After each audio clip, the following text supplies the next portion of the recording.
Hello, my name is জ্যোতি। আপনারা যে নামে আমাকে চেনেন সেটা হলো আমার বরের দেওয়া আমার মেয়ের নাম। আমি একজন হাউসওয়াইফ।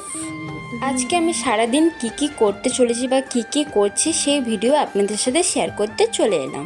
প্রথমে স্টার্ট করলাম টিফিন দিয়ে পিঠাই পরোটা আর ঘুগনি, তারপরে চলে এলাম রান্নাবান্না করতে।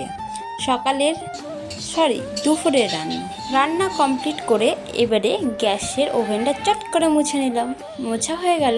তারপরে এইদিকে দেখুন কত বাসন জমেছে, তারপরে চুটকি দিয়ে বাসনগুলো ধুয়ে ফেললাম। জাদু হয়ে গেল একদম, ছুমন্তর। অ্যাকচুয়ালি এটা এডিটিং করে করলাম। তারপরে এইদিকে নিচে যত যাবতীয় সবজি কেটেছি ওইগুলো ভালো করে পরিষ্কার করে নিলাম। রান্নাঘরটা না পরিষ্কার করলে কেমন একটা দেখতে লাগে, তাই পরিষ্কার করে নিলাম, তাই আপনাদের সাথে শেয়ার করতে চলে এলাম। তারপরে ঘরে চলে আসলাম, ঘরে ঝাঁটা দিয়ে পরিষ্কার করলাম। একটা হাউসওয়াইফের সারাদিনের এই রকমই কাজ থাকে, ঘরের কাজ, ধোয়া মাজা, রান্না বান্না, পরিষ্কার করা, ডাস্টবিন পরিষ্কার করা। তারপরে এইদিকে ডাস্টবিন পরিষ্কার করে চলে এসে মা আমাকে ভিডিও ধরে দিচ্ছিলো, তার জন্য মায়ের সাথে একটু ভিডিও করে নিলাম। তারপরে মায়ের দিকে খাবার বাড়তে স্টার্ট করে দিল।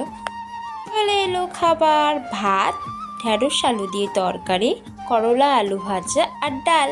এদিকে আমার বড় খেতে বসে পড়েছে, আর ওই দিকে দেখো গোপাল ভাঁড় দেখতে দেখতে খাচ্ছে। এরকমভাবে কারা খাও গোপাল ভাঁড় দেখতে দেখতে অবশ্যই কমেন্ট করে জানাবেন। Tata, bye bye.